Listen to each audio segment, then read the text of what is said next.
আসসালামু আলাইকুম। তোমরা সবাই কেমন আছো? আশা করি অনেক ভালো আছো। আল্লাহর রহমতে আমিও অনেক ভালো আছি। আমার ভিডিওটি ভালো লাগলে অবশ্যই লাইক, কমেন্ট, শেয়ার, আমাকে ফলো দিয়ে রাখবেন নতুন নতুন ভিডিও পাওয়ার জন্য।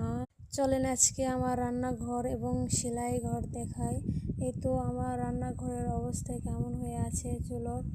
এই চুলোতে অনেক পরিষ্কার পরিচ্ছন্ন রাখলে অনেক সুন্দর দেখায়। আমি পরিষ্কার পরিচ্ছন্নই রাখি, আর এলোমেলো হলে কেমন হয়ে থাকে এইটাই শেয়ার করার জন্য আমি ভিডিও করেছি মূলত। এখানে আমি কিছুক্ষণ আগে সেলাই করে চলে গিয়েছি, তারপর আবার এসে সেলাই করার জন্য বসে আছি।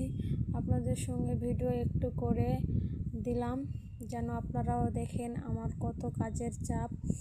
এই তো বাইরে দেখি অনেক বাতাস হইতেছে। আমার গাছগুলো আর অল্পর জন্য ভাঙেনি, নাছাড়া সব কিছুই ভেঙে যেত, আমার গাছগুলো নষ্ট হয়ে যেত। কালকে দুই বোনিক নিয়ে আমি ভিডিও করছিলাম, ফাতেমা এবং কুলসুমকে নিয়ে। সবাই অনেক ভালো বলেছ।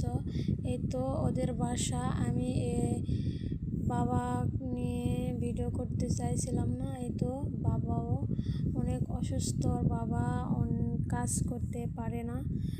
দেখছি দুই বাপ বেটি মিলে কি যেন খাইতেছে। আমি আবার নিচে চলে আসতেছি, তাই দেখি আমার ফুল অনেক ফুটছে গাছে। আমি আপনাদের সঙ্গে আবার শেয়ার করে দিলাম।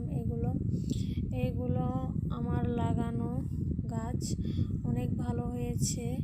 আমাকে আপনারা যদি ফলো দিয়ে থাকেন খুব ভালো হয়, আমাকে ফলো দিয়ে রাখবেন, চ্যানেলটি সাবস্ক্রাইব